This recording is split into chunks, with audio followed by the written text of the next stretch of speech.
ఇత్తడి బిందె 2014లో ప్రచురితమైన ఈ కథను రచించిన వారు శ్రీమతి ద్వివేదుల విశాలాక్షి గారు.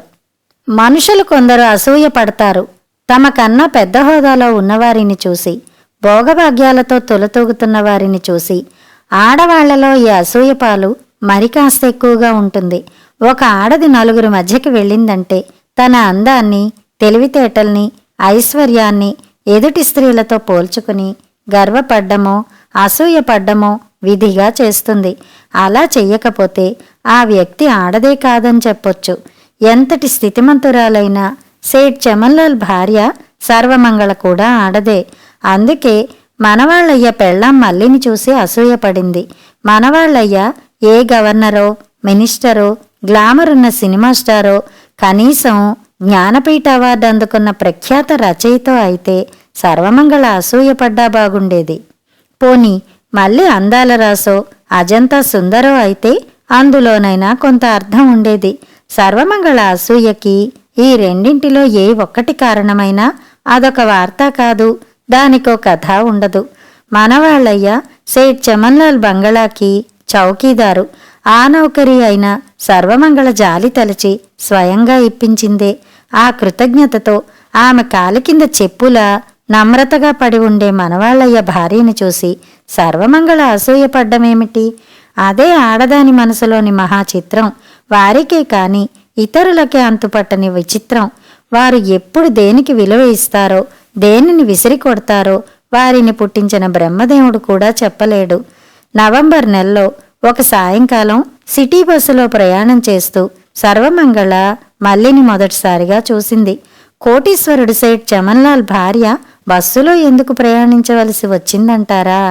అయితే ఈ విధమైన కప్పదాట్లతో ఫలితం లేదు.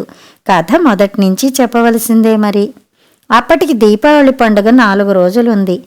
ఆ సాయంకాలం భార్యాభర్తలిద్దరూ బజారుకి వెళ్ళి పండుగకు కావలసిన బట్టలు, పాతలు, నగా నట్రా కొనుక్కు రావాలనుకున్నారు. అంతా సిద్ధం చేసుకుని బయలుదేరబోయే సమయానికి బొంబాయి నుంచి కొందరు వర్తక ప్రముఖులు వచ్చి చమన్లాల్తో మాటలకి తగులుకున్నారు. ఆ మాటల్లో డబ్బు జలపాతంలో నీళ్లలా పొంగుకొస్తుండడంతో సేట్కి కదలబుద్ధి కాలేదు. డబ్బు దగ్గరికి వస్తే తాళి కట్టిన పెళ్ళాన్ని పరాయివాడి పక్కలోకి పంపడానికి కూడా వెనుతీయడు సేట్. సర్వమంగళకి ఇటువంటి ఆశాభంగాలు అలవాటే. పోనీలిండి, రేపు వెడదాం అంది నిర్లిప్తతగా. పక్కన నేనున్న ఎంపిక నీదే కదా, మానేయక వెళ్ళిరా, రేపు ఆదివారం షాపులుండవు అన్నాడు చమన్లాలు భార్యను బుజ్జగిస్తూ.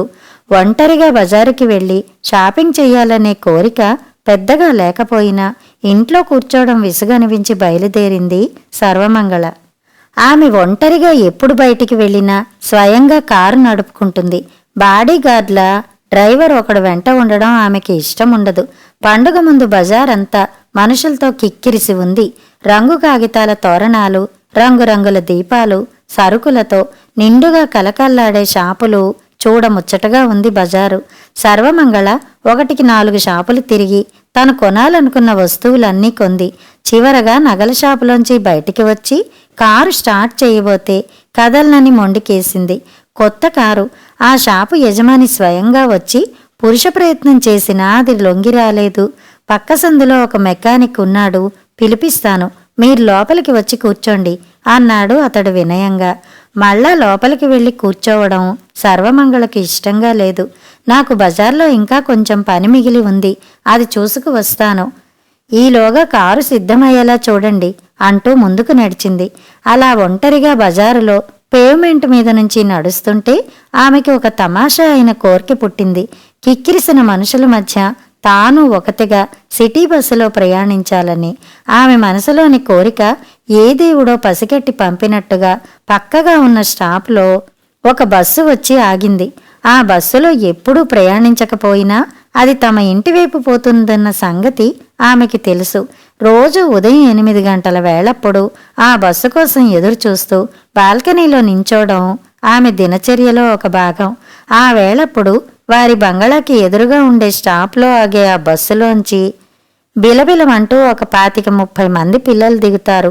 చిట్టి ఫ్రాకుల వాళ్ళు, పొట్టి లాగుల వాళ్ళు, మినీ స్కర్టుల వాళ్ళు, లంగా జుబ్బాల వాళ్ళు, అప్పుడే తోటలో విచ్చిన పువ్వుల్లా ఆకాశంలో మొదటిసారిగా రెక్కలల్లారుస్తూ ఎగిరే పక్షుల్లా. ఆ పక్క వీధిలో ఒక కిండర్ గార్డెన్ స్కూల్ ఉంది. ఆ పిల్లల్ని చూస్తుంటే తను తమ్ముళ్ళు బస్సులో ఎక్కి స్కూలుకు పోయిన రోజులు గుర్తుకు వస్తాయి ఆమెకి. బస్సు వచ్చి స్టాప్లో ఆగింది. పక్కనున్న పబ్లిక్ టెలిఫోన్ బూత్లోంచి నగల షాపు యజమానికి కారు సిద్ధమైతే వాళ్ళ డ్రైవర్నిచ్చి ఇంటికి పంపేయమని ఫోన్ చేసి వచ్చింది. మందిని తోసుకుంటూ అలా బస్సులో ఎక్కడం ఆమెలో అదో విధమైన వింత అనుభూతిని కలగజేసింది.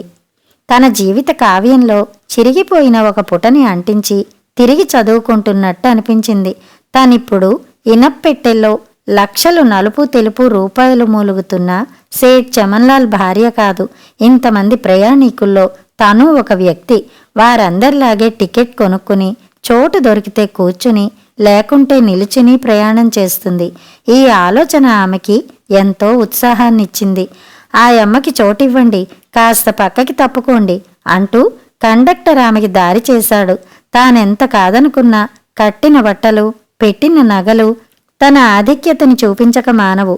కండక్టర్ ప్రత్యేక శ్రద్ధకి ఏమో ఏ పుట్టలో ఏ పాముందో అన్న సంశయం కారణం కావచ్చు. అతడు చూపించిన సీటులో సర్దుకుని కూర్చుని ఇటూ అటూ పరిశీలనగా చూసింది.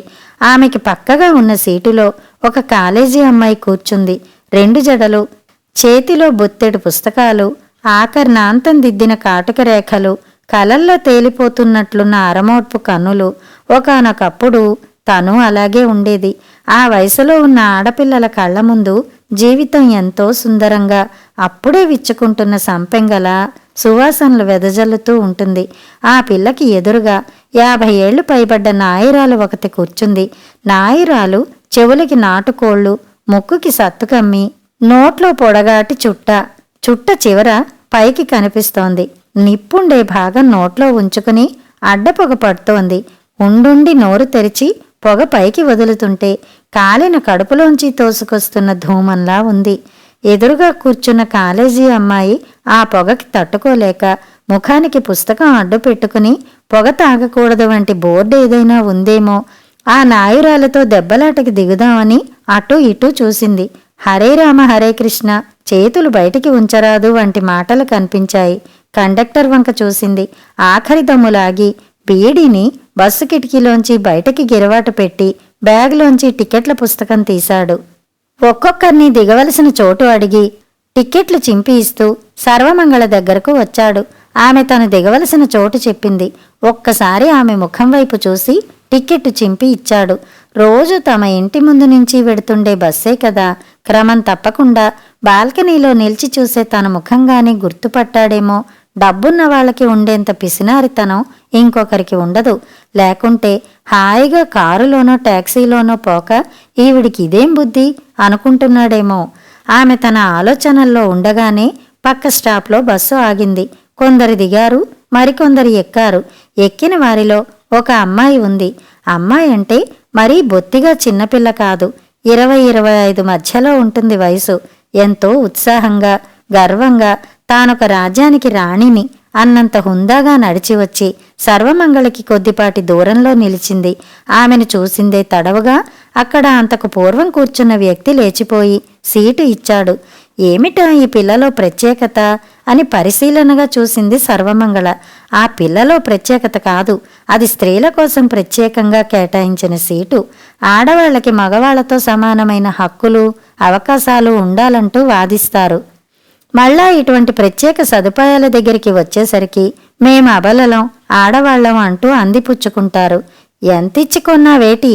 ఎదురుగా కూర్చున్న నాయిరాలు నోట్లో చుట్టని తీసి చేత్తో పట్టుకుని అప్పుడే వచ్చి కూర్చున్న ఆ పిల్లని అడుగుతోంది. ఏమిటా కొన్న వస్తువు? కుతూహలం కొద్దీ అటు తిరిగి చూసింది సర్వమంగళ. అప్పుడే కనిపించింది ఆ పిల్ల కాళ్ల ముందర ఉన్న ఇత్తడి బిందె. కింద నల్లగా, లోపల ఎర్రగా, చుట్టూ పచ్చగా.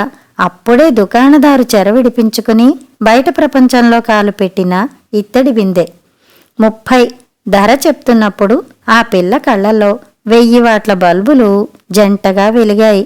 ఇంత విలువైన వస్తువు నేను కాబట్టి కొన్నాను అన్న గర్వం ఆ కళ్ళల్లో ఆ క్షణంలో ప్రతిఫలించింది. ఓలమ్మో అంది ఆ పక్కనున్న ముసిలిది 2 చేతుల దవడలు నొక్కుకుంటూ. అవుతాది, ఇత్తడి సానా పిరిం అన్నాడు ఆమె పక్కనున్న ముసలాడు. మూతెట్టిన పళ్ళెమో? ఎదుటినుంచి ఇంకెవరో అడిగారు. రెండూ కలిపే అంది ఆ పిల్ల. కోంత నయం.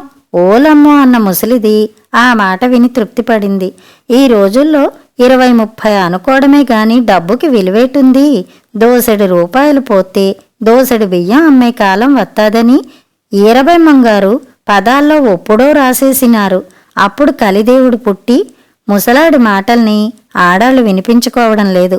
వీరబ్రహ్మంగారు పదాల్లో ఏం చెప్పారో ఏం రాశారో కలిదేవుడు పుట్టి ఏం చేస్తాడో అప్పుడు వాళ్ళకి పట్టలేదు. ఎదురుగా అప్పుడే కొన్న ఇత్తడి బిందె ఉంది.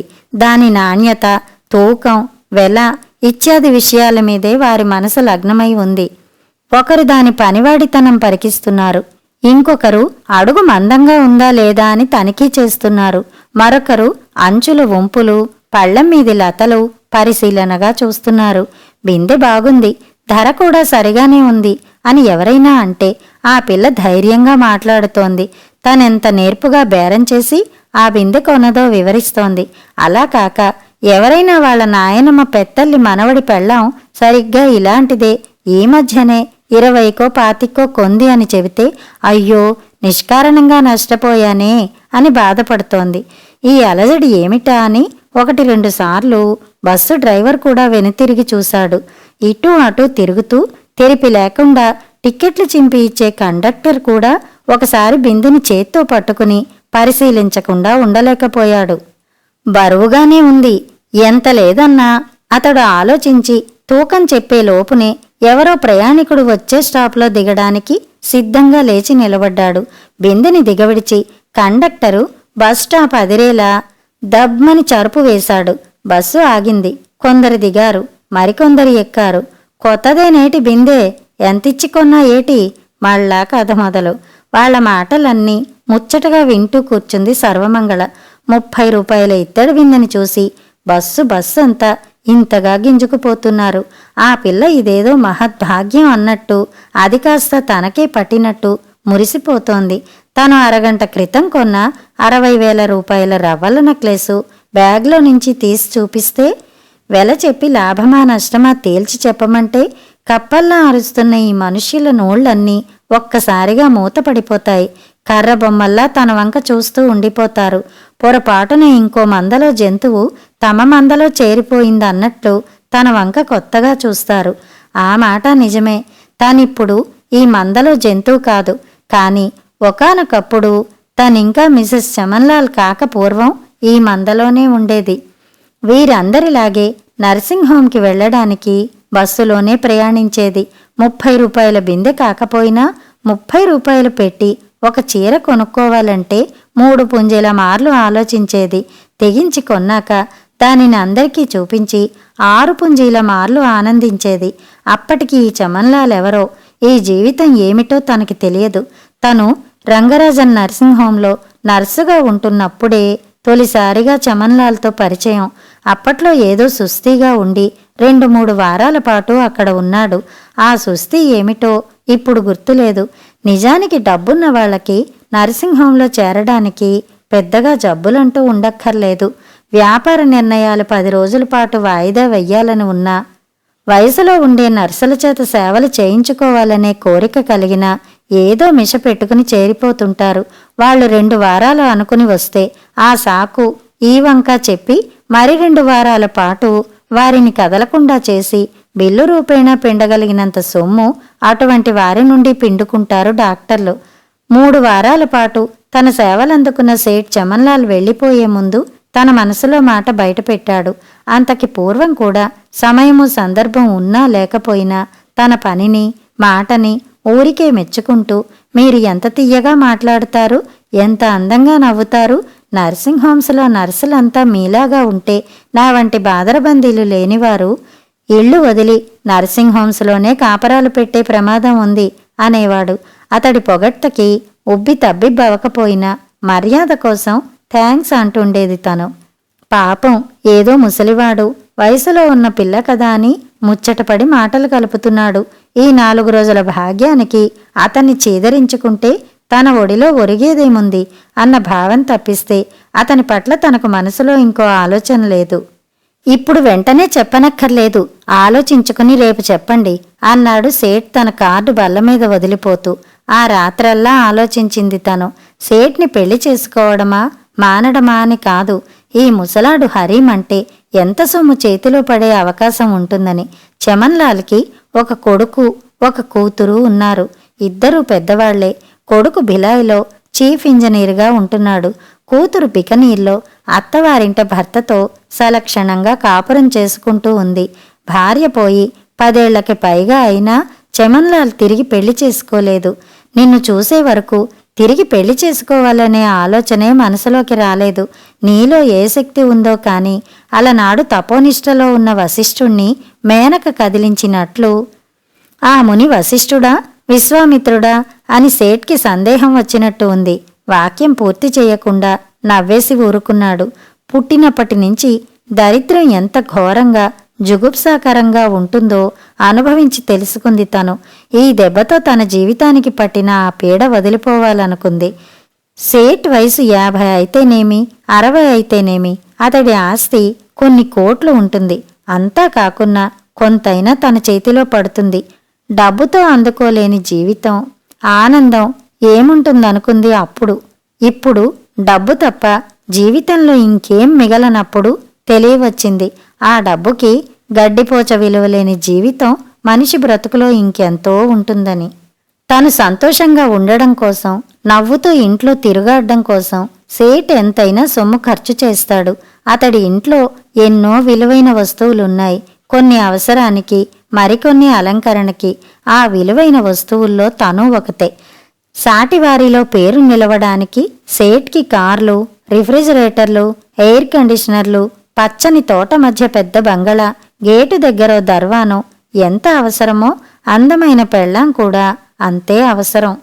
అమ్మగారు మీ స్టాప్ వచ్చింది అంటూ కండక్టర్ 1కి 2 సార్లు హెచ్చరించేదాకా తాను బస్సులో ప్రయాణిస్తున్నట్లు, ఒకచోట దిగవలసి ఉన్నట్లు గుర్తే లేదు ఆమెకి. బస్సు దిగుతూ ఇత్తడి బిందె అమ్మాయి కోసం ఒకసారి చూసింది. ఆ పిల్ల అక్కడ లేదు. సర్వమంగళ తన ఆలోచనల్లో ఉండగా ఎక్కడో దిగిపోయింది. తనలా బస్సులో రావడం ఎవరైనా చూసి ఉంటారా అని కంగారుతో అటు ఇటూ చూసింది. రోజు 6 గంటలకల్లా టంచన్గా వచ్చే చౌకీదార్ ఇంకా రాలేదు. దర్వాన్ ఇంటికి పోయే ప్రయత్నంలో ఉన్నాడు. మిగిలిన పరివారం అంతా ఏదో తొందర పనిలో ఇంట్లో అటూ ఇటూ పరుగులు పెడుతున్నారు. ఆ తొందర పని ఏమిటో ఆమెకి ఇంట్లో కాలు పెట్టాక తెలిసింది. అత్యవసర పని మీద ఆ సాయంకాలం ఫ్లైట్లో సేట్ బొంబాయి వెడుతున్నాడు. ఇంత ఆలస్యం చేశావే, నీకోసమే చూస్తున్నాను అన్నాడు చమన్లాలు ఆమెను చూడగానే. కారు స్టార్ట్ కాలేదు. ఆ కొత్త కారు తిన్నగా లేదు. తీసుకువెళ్లొద్దంటే విన్నావు కాదు. అటువంటప్పుడు డ్రైవర్ని వెంట పెట్టుకు వెళ్లవలసింది. ఆమె మాట్లాడలేదు. అతడు కారులో ఎక్కి కూర్చున్నాడు. ఎల్లుండి కల్లా తిరిగి వస్తాను. పక్కగా ఉన్న మాలతీలత తల ఊపింది. డ్రైవర్ స్టీరింగ్ ముందు కూర్చున్నాడు. కారు పరుగు అందుకుంది. పోర్టికోలోంచి గేటు గుండా బాణంలా దూసుకుపోయింది. కారు వెళ్లిన వైపు నిర్లిప్తగా చూస్తూ ఉండిపోయింది సర్వమంగళ. చేతిలో ఉన్న హ్యాండ్ బ్యాగ్, అందులో 60,000 పెట్టుకొన్న రవ్వల నెక్లెసు బరువుగా అనిపించాయి. అంతకన్నా భారంగా అనిపించింది ఆ క్షణంలో జీవితం. లోపలికి వెళ్లి విసురుగా బ్యాగ్ని టేబుల్ మీద విసిరి సోఫాలో వాలిపోయింది. భారంగా నిట్టూరిస్తూ కళ్ళు మూసుకుంటే బస్సులో ఇత్తడి బిందె అమ్మాయి గుర్తుకొచ్చింది. ఆ పిల్ల కూడా ఈసరికి ఇల్లు చేరి ఉంటుంది. తను ఎంపిక చేసుకొన్న ఇత్తడి బిందెని మొగుడికి, ఉంటే అత్తమామలకి, ఇంకా ఇరుగు పొరుగు వారికి గర్వంగా చూపిస్తుంది. వారు దానిని 1కి 10 సార్లు చూసి మెచ్చుకుంటారు. లాభనష్టాలు లెక్కలు వేస్తారు. ఇంట్లోకి ఒక విలువైన వస్తువు వచ్చిందని మురిసిపోతారు. ఇంత చేస్తే ఆ ఇత్తడి బిందె ఖరీదు 30 రూపాయలు. అయినా అది ఎంతమంది పొగడ్తలో అందుకుంటుంది, ఎంతమందికి ఆనందం పంచి ఇస్తుంది. తాను కొన్నది ఒక వజ్రాల హారం, వేలకు వేలు విలువ చేసే వస్తువు. కానీ కావాలని కొనుక్కున్నా తనకి తృప్తి లేదు. కొనుక్కోమని చెప్పిన ఆ భర్తకి ఆ విషయమే గుర్తులేదు. ఎంత చైతన్యరహితమైన జీవితాలు తమవి. ఏ ఒక్క విషయానికైనా మనసు నిండుగా ఆనందించలేనంత ఎలా మూడువారిపోయాయి ఈ బ్రతుకులు. నవ్వితే నటన, ఏడుస్తే నటన, ఆప్యాయతలొలకపోస్తే నటన, ఆదర్శాలు వల్లిస్తే నటన. చివరికి మనిషి మనుగడకే అత్యంత ఆవశ్యకమైన తిండి తినడం, నిద్రపోవడం కూడా నటనగానే తయారైపోయాయి.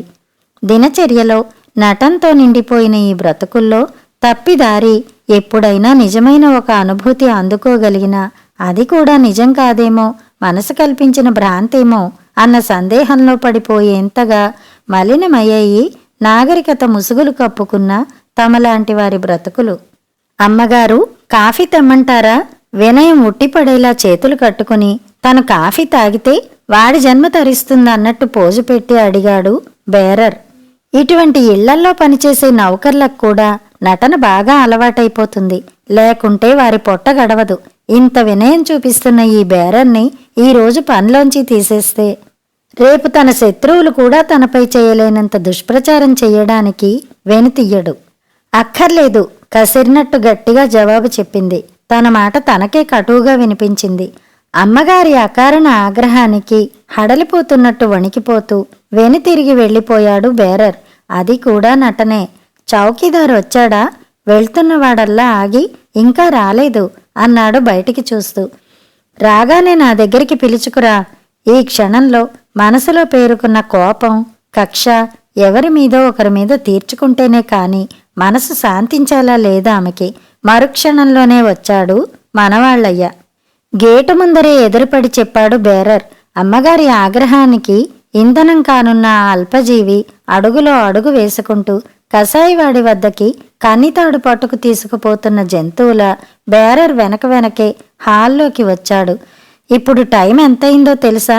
తీక్షణంగా చూస్తూ ప్రశ్నించింది సర్వమంగళ. మన్నించాలి, మనవాళ్ళయ్య నోటిలోంచి మాట రాలేదు. మంచి చలికాలంలో తెల్లవారుజామున చన్నీళ్ల స్నానం చేసి తడిబట్టలతో నిలిచిన వాడిలా వణుకు వచ్చింది. ఎందుకింత ఆలస్యంగా వచ్చావు? క్షమించాలి. అమ్మగారు కారణం అడుగుతుంటే ఇది అని చెప్పక మన్నించాలి క్షమించాలి ఏంటిరా పిచ్చోడా? ఎందుకు ఆలస్యం అయిందో అమ్మగారితో మనవి చేసుకో. భుజం తట్టి ధైర్యం చెప్పాడు బేరర్. మా ఇంటిది బజారు పోయింది, తిరిగొచ్చేతలికి ఆలస్యం అయిపోనాది.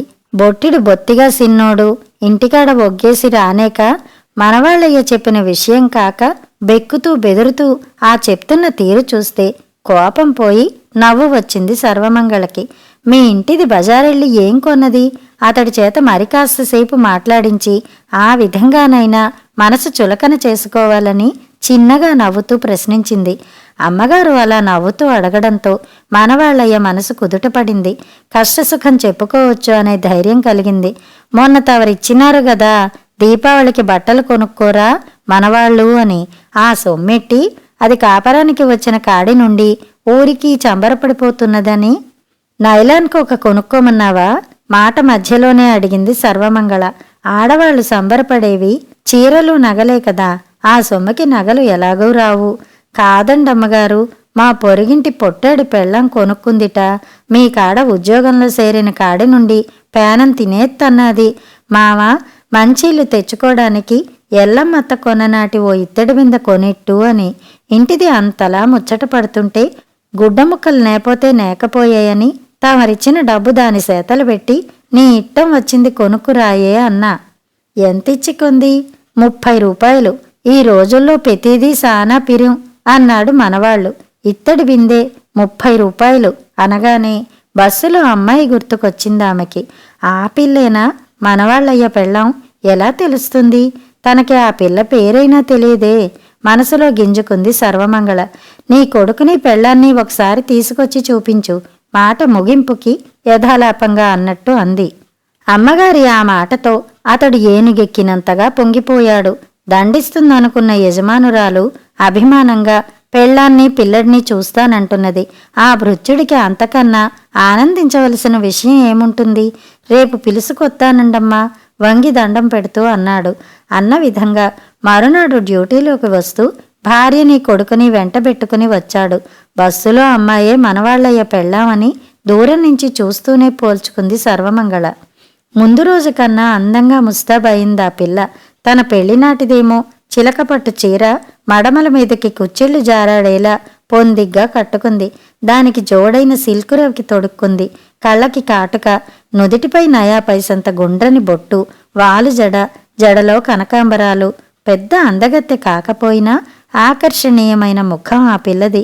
ఆమె చంకలో ఉన్న కొడుకు పాల బుగ్గలతో, తెల్లని పలువరసతో, చిన్న లాగు జుబ్బాలతో చూడముచ్చటగా ఉన్నాడు. క్షణకాలం ఆ పిల్లడి మించి చూపు తిప్పుకోలేకపోయింది సర్వమంగళ. నీ పేరేమిటి? ఆ పిల్లను చూస్తూ ప్రశ్నించింది సర్వమంగళ. మల్లమ్మ. నీ కొడుకు పేరో? సింహాద్రి. ఎన్నేళ్ళేమిటి? ఈ చంకురేతిరికి 3 అదృష్టవంతురాలివి. ముత్యంలా ఉన్నాడు నీ కొడుకు. మనసులో మాట దాచుకోలేకపోయింది. అంతా ఆళ్ళయ్య పోలికే. గర్వంగా భర్త వంక, కొడుకు వంక చూసుకుంటూ అంది మల్లి. కాస్తసేపు మల్లి పుట్టిల్లు, అత్తిల్లు సంగతులు అడిగి తెలుసుకున్నాక, మీ సింహాద్రిని నాకిచ్చేస్తావేంటి అంది నవ్వుతూ. సర్వమంగళ నవ్వుతాలకే ఆ మాట అన్నా, నిజంగా ఇచ్చేస్తే ఎంత బాగుండును అన్న ఆశ కూడా లేకపోలేదు. అమ్మగారు పిలుస్తున్నారు, ఎల్తావేట్రా? వారు బిస్కత్తులు కొనిత్తారు అంది మల్లి. నిజంగా తల్లి తన్ని కాని ఇచ్చేస్తుందేమో అన్నట్టు ఆమె పీకని 2 చేతులతోనూ పట్టుకుని బుర్ర అడ్డంగా తిప్పాడు సింహాద్రి. నీకాడుకోవడానికి ఇన్ని బొమ్మలిత్తారు. ఈసారి బుర్ర తిప్పడంతో పాటు ఏడుపు కూడా అందుకున్నాడు. ఈ ప్రపంచంలో ఉన్న సర్వ సంపదలు, సమస్త వస్తువులు ఒకవైపు ఉంచి ఆ తల్లిని ఇంకోవైపు నిలిపి, నీకేది కావాలంటే క్షణమైనా ఆలోచించకుండా అమ్మ అంటూ తల్లి ఒడిలోకి దూరిపోయేలా ఉన్నాడు ఆ కుర్రాడు. ఆ సంఘటనతో సర్వమంగళ మనసు చివుక్కుమంది. వద్దులే బాబూ, రావద్దులే, ఏడవకు, మీ అమ్మ దగ్గరే ఉందుగాని అంది రాణి నవ్వు తెచ్చుకుంటూ. ఆ మాట అంటుంటే ఆమె మనసులోకి ఒక ఆలోచన వచ్చింది. మనవాళ్ళయ్యని కుటుంబంతో పాటు వచ్చి బంగళా వెనకగా ఉన్న సర్వెంట్ క్వార్టర్స్లో ఉండమంటే కొంత అలవాటు పడ్డాక సింహాద్రికి తన దగ్గర చనువు ఏర్పడవచ్చు. వాడితో కాలక్షేపం చేస్తూ ఈ ఒంటరితనాన్ని కొంతవరకైనా మర్చిపోవచ్చు. పెద్దవారి మనసులోకి ఆలోచన రాకనే పోవాలి గాని వచ్చిందంటే అది కార్యరూపం దాల్చకుండా మిగిలిపోతుందా? మరునాటి ఉదయం 10 గంటలకల్లా మనవాళ్ళయ్య భార్య పిల్లలతో వచ్చి సర్వెంట్ క్వార్టర్స్లో గృహప్రవేశం చేశాడు. అన్న విధంగా చమన్లాల్ 2వ నాటికి రాలేదు. తెల్లవారితే దీపావళి పండగ. అర్ధరాత్రి నుంచే పటాకీలు, తారాజువ్వలు, పండగ వస్తున్నది లెండహో అంటూ నిద్రలో కూరుకుపోయిన మనుషుల్ని మేల్కొల్పుతున్నాయి. నిద్రపట్టని సర్వమంగళ కలతగా పక్క మీద అటూ ఇటూ దొర్లుతుంటే గణగణమని బెడ్రూంలో ఫోన్ మోగింది. బొంబాయి నుంచి ట్రంకాలు అయి ఉంటుంది. లేకుంటే ఈ వేళప్పుడు పైకి కనెక్షన్ ఇవ్వరు అనుకుంటూ పక్కకి తిరిగి రిసీవర్ అందుకుంది. ఆమె అనుకున్నట్టు అది బొంబాయి నుండి వచ్చిన పిలుపే. చమన్లాల్ మాట్లాడుతున్నాడు. ఎంత ప్రయత్నించినా ముందు రోజుకి రావడం పడలేదట. ఆ రోజు ఉదయం కేరవిల్లో తప్పక వస్తాడట. అంచేత ఏర్పాట్లు కొంచెం చూడమని మిత్రులందరికీ మరోమారు గుర్తు చెయ్యమనే. దీనికోసం అర్ధరాత్రి కొంప మునిగిపోయినట్లు ఫోన్ చేయాలా? తను చెప్పకపోతే విందుకు పిలిచిన అతడి మిత్రుల్ని తిండి పెట్టకుండా తగలేస్తుందనుకున్నాడా? విసుగుతో రిసీవర్ పెట్టేసి టేబుల్ క్లాక్ వంక చూసింది. ఆమె అనుకున్నట్టు అప్పుడు అర్ధరాత్రి కాదు, 5 గంటల దగ్గర కావస్తోంది. దూరంగా పక్షుల కూతలు, పటాకీల చప్పుళ్ళు, తెల్లవారుతున్నదంటూ ఒళ్ళు విరుచుకుంటూ మేలుకుంటున్న పట్నం పోకడలు కలగలుపుగా వినిపిస్తున్నాయి. ఈ జీవితంలో కాలు పెట్టాక ఆపాటి చీకటి ఉండగా సర్వమంగళ లేచిన సమయాలే అరుదు. భళ్ళున తెల్లవారి ఎర్రగా ఎండ కాస్తున్న బరువైన వెల్వెట్ తెరల వెనక వారి గదిలో ఇంకా అర్ధరాత్రిలాగే ఉంటుంది. సేట్కి ఏదైనా ప్రత్యేక ప్రోగ్రాం ఉంటే తప్ప 9 లోపున ఎప్పుడూ లేవడు.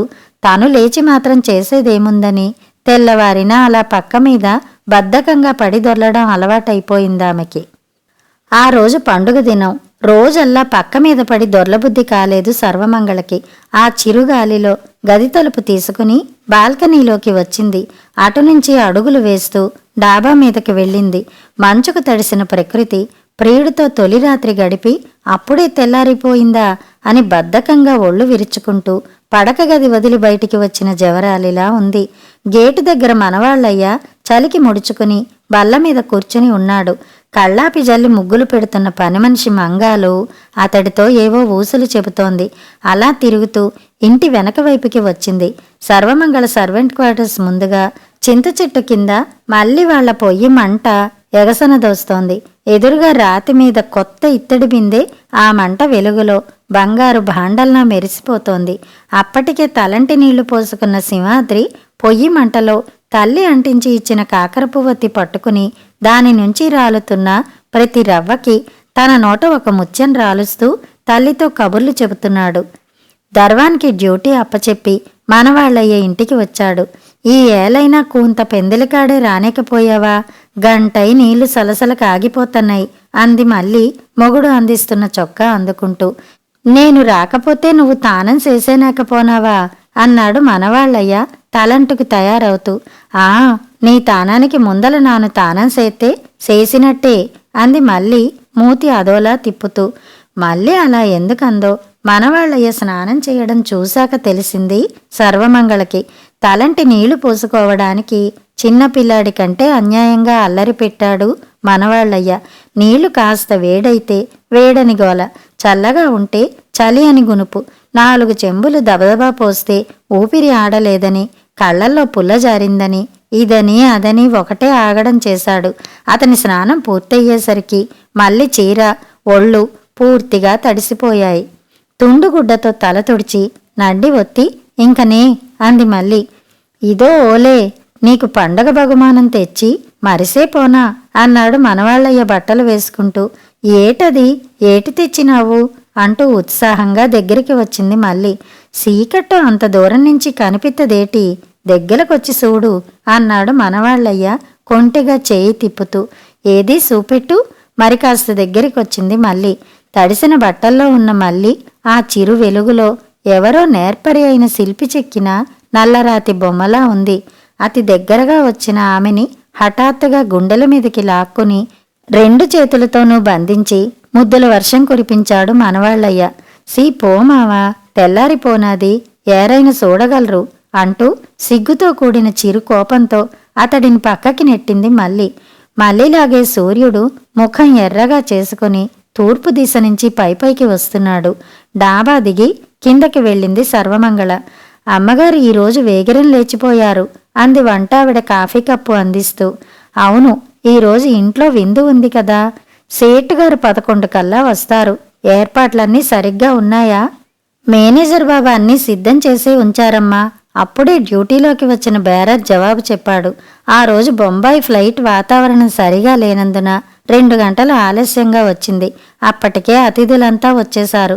సారీ, మీరు వచ్చేసరికి ఇంట్లో లేకుండా అయింది అన్నాడు చమన్లాలు మిత్రుల్ని పలకరిస్తూ. పర్వాలేదు, మీరు లేని కొరత మీ శ్రీమతి కనిపించనియ్యలేదు అన్నారు అతిథులు. భోజనాలు పూర్తయి అతిథులంతా వెళ్ళిపోయేసరికి 3 గంటలయింది. కొంచెంసేపు విశ్రాంతి తీసుకుని బంధుమిత్రుల ఇళ్లకి దీపావళి శుభాకాంక్షలు తెలిపి రావడానికి భార్యాభర్తలిద్దరూ బయలుదేరారు. సాయంకాలం 6 గంటలయ్యే వరకు సేట్తో పాటు తను తిరిగింది సర్వమంగళ. పొద్దుపోతోంది, పూజ ఏర్పాట్లు చూడాలి, నేను ఇంటికి వెడతాను అంది. త్రిపాఠీలను చూసి ఇద్దరం కలిసే వెళ్ళిపోదాం అన్నాడు చమన్లాల్. మీరు వెళ్ళిరండి, మిసెస్ త్రిపాఠి ఊళ్ళో లేదు కదా.